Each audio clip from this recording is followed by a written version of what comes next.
안녕하세요. 속풀이 짬뽕 알뜰 세트입니다. 옛날 TV는 사랑을 싣고에서는 말이 많았었는데요. 특히 고두심 편은 지금도 회자되고 있는데, 고두심은 어린 시절 좋아했던 오빠를 찾아 스튜디오에 나왔습니다. 그런데 고두심의 표정은 영 어두웠었는데요. 오빠가 아닌 부인과 아들이 등장했기 때문인데, 그 오빠는 85년에 사우디 해외 건설 현장에서 순직했다는 소식을 전했습니다. 녹화 이후 고두심이 이렇게 잔인하게 해도 되는 거냐라고 항의했다는데, 분명 사전에 그분이 나오기 꺼릴 정도로 어려운 처지이거나 돌아가신 상황이면 출연을 안 하겠다고 했음에도 불구하고 이런 상황을 연출했던 거라고 하네요. 최수종 역시 국민학교 선생님을 찾고자 출연했었는데 겨우 선생님을 찾는가 싶었지만 이미 수년 전 돌아가셨다고 하였고, 말을 듣자마자 최수종은 오열했는데 이럴 거면 나오지 말라 그랬어야죠 라고 이야기를 합니다. 세월이 흘러 개편을 한 사랑을 싣고에선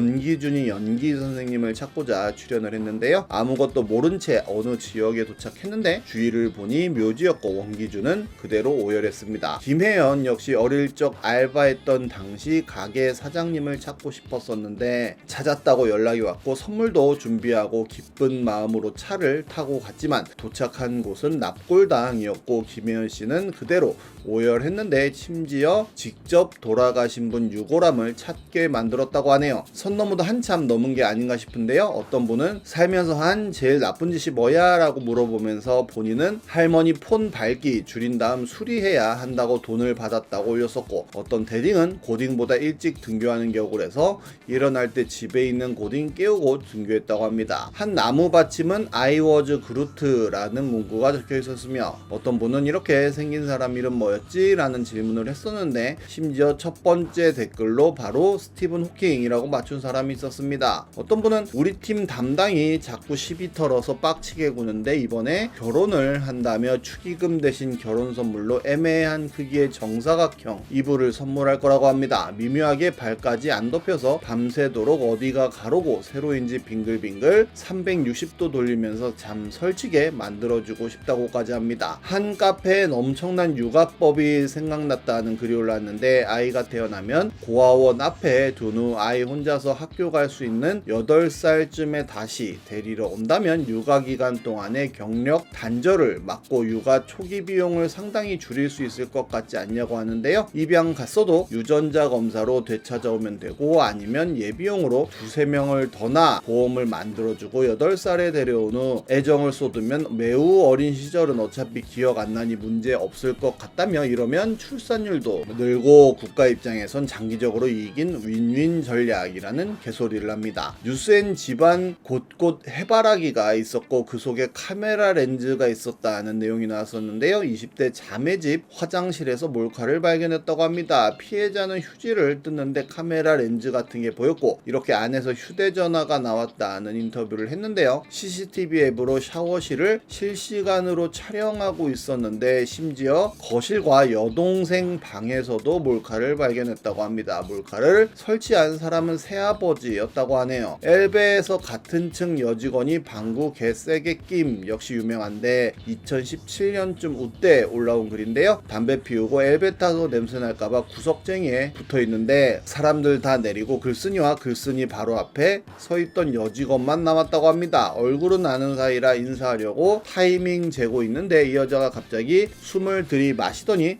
흡흡박 흡흡박 하고 방구를 개세게 꼈다고 하는데요. 바로 앞이라 거의 공기의 흐름이 느껴질 정도였는데 너무 놀래서 얼어 있는데 또 흡흡꽝 흡흡 하길래 신속하게 개걸음으로 사선에서 벗어났다고 합니다. 인기척이 나니까 이분이 고개를 획 돌려서 글쓴이를 보는데 허옇게 질려서 무슨 저승사자라도 본 듯한 표정이었다는데요. 글쓴이가 있는 줄 몰랐다고 합니다. 후다닥 뛰쳐나가길래 일부러 천천히 나왔는데 출입카드를 놓고 나왔는지 입구에서 발 동동 하고 있었고, 카드 찍어주면서 분위기 풀어보려고 369 게임 같아요. 흡흡박 흡흡박 하하하 이랬는데 문 열리자마자 진짜 연기처럼 사라졌다고 하네요. 본인은 괜찮은데 괜히 어색해질까봐 걱정이라고 합니다. 이번엔 이렇게 사탄도 이건 아닌데 할 만한 짓을 했던 사람들을 모아봤습니다. 그럼 한번 볼까요? 첫 번째는 고양이 찾아요입니다. 어느 날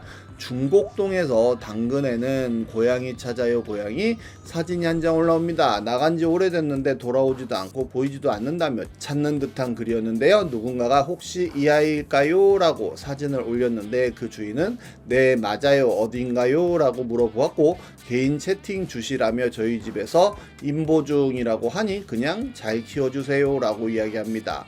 바로 저기요 장난하세요 라는 댓글을 봤는데요. 그리고 얼마 후 중곡동 턱시도 냥이 실종글 올리신 분이라는 글이 올라왔는데 임시 보호자분도 여력이 안 되시고 주인분께 기분이 많이 상하셨는지 고양이를 보호소로 보내셨다며 안락사 당하기 전에 빨리 되찾아서 데려가시면 좋겠다면서 정말로 이렇게 한국동물구조관리협회에서 올린 사진을 올렸는데 고양이 표정이 참 안쓰럽기도 하네요. 이렇게 고양이 관련한 사탄은 또 있었는데요. 2018년 한 고양이 카페엔 이렇게 고양이 사진들이 올라왔는데 밥 주는 길냥이가 창틀에 올라와 문 열어달라고 울고 있었고 그러려니 하고 열어줬더니 구석에 자리 잡고 새끼를 낳았다고 합니다. 총 5마리를 낳았는데 한 마리는 죽고 4마리가 살아남았다고 하는데요. 그 캣맘은 이틀 뒤에 또 한 녀석이 창틀에 올라와 울기 시작했다며 이 녀석도 임신묘라 불안불안했었지만 문을 열어줬더니 구석에서 4마리를 출산하여 그렇게 총 8마리가 되었다고 합니다. 그렇게 2마리가 공동 육아를 했었다고도 하는데요. 그리고 며칠 뒤 본인이 돌보던 길냥이 어미 중 길에서 출산한 녀석이 누군가 놓은 약을 먹고 죽었고 남겨진 새끼들을 찾아서 4마리 또 데려와서는 겨우 살려냈다며 사진을 또 올렸는데 많이 굶었는지 정말 미친듯이 먹었다고 합니다. 그렇게 방에 고양이만 12마리가 되었다고 올렸는데요. 그리고 또 사진이 올라왔는데 또 다른 고양이가 창틀에 올라와 있었고 결국 또 들여줘서 새끼 5마리를 낳았다고 하네요. 그렇게 방 안에 새끼 고양이만 총 17마리가 되었다고 합니다. 가난한 집사에게 먹여 살리라니 정말 앞으로가 걱정이라며 사료값 떨어지면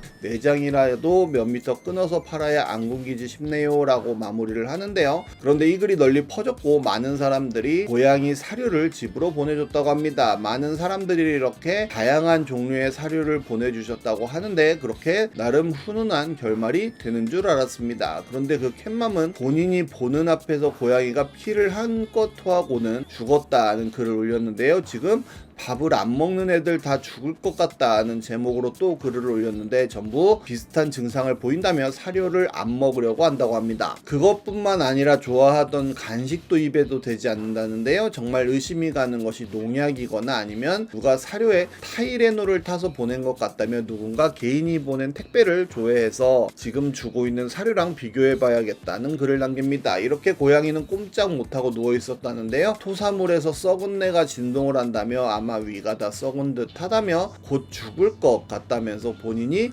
미칠 것 같다고 씁니다. 그리고 치즈가 마지막인 것 같습니다 라는 글이 올라왔는데 새끼 때 형제 다 죽고 혼자 죽어가는 걸 겨우 살려놨는데 이제 죽어가고 있다며 본인이 무슨 죄를 지었나 싶고 정말 죽을 것 같습니다 라는 글로 이후 글은 올라오지 않습니다. 다음은 패급의 사고 썰입니다. 2022년 올라왔던 글인데요. 상병 달 때까지 주특기 하나 제대로 못하고 일도 엄청 못하는데 성격도 더러워서 투명인간 취급받는 패급이 있었다고 합니다. 행보관님이 작업시킨 거 좀 오래 걸려서 일과 시간 넘어서 끝나게 되면 지 동기들은 일과 시간 끝나도 남아서 묵묵히 일하고 있는데 혼자 일과 시간 끝났다고 작업도구 손에 내려놓고 생활관 가서 휴대폰 하다가 동기들한테 들켜서 동기들에게도 버림받은 놈이라고 하는데요. 그러다 3주 전에 신병이 들어왔는데 신병 어머니가 대장암 3기였다고 합니다. 내적으로 많이 힘들 텐데도 선임들한테 싹싹하고 성격도 좋아서 이쁨 많이 받았었다는데요. 그러다 어젯밤에 탄약고 근무를 신병과 그 패급이 함께하게 되었는데 일단에는 신병이랑 친해지고 싶었는지 말 거는데 주제가 신병 어머니였다고 합니다. 그 패급은 신병에게 내가 알아봤는데 대장암 3기면 생존율 30% 넘는다더라. 자기 폰게임 하는데 그거 뽑기 확률이 3%도 안 된다면서 그거에 비하면 해자 아니냐라고 했다는 했다는데요. 신병 그 말 듣고 탄약고 근무 끝나자마자 당직 사관한테 바로 찔러서 월요일에 바로 징계위원회 열기로 했다네요. 덕분에 패급 드디어 전출각 서서 부대는 지금 축제 분위기라고도 합니다. 다음 구미에 20대 아빠와 16개월 아기가 함께 숨진 채 발견된 사건입니다. 2018년에 일어났던 사건인데요. 경북 구미시의 한 원룸에서 29살의 아빠와 아들로 추정되는 2살짜리 아기가 숨져 경찰이 수사를 했는데 원룸 관리업체 직원이 월세 2달치가 밀려 찾아갔다가 이상한 냄새가 나서 경찰에 신고했다고 합니다. 경찰은 원룸 문을 강제로 열고 들어가 방 안에 아빠와 아기가 나란히 누워 숨져 있는 것을 발견했다는데요. 심지어 아기는 출생 신고를 하지 않아 구미보건소 신생아 전산망에 등록되지도 않았다고 합니다. 아빠의 부모는 경찰 조사에서 아들이 20살 때 집을 나가 지금까지 연락하지 않았다고 했다는데요. 원룸은 아빠와 헤어진 여성 명의로 되어 있는 것으로 파악되었는데 뜻밖으로 숨진 아빠는 아기와의 DNA 검사 결과 친부가 아닌 것으로 드러났다고 합니다. 이후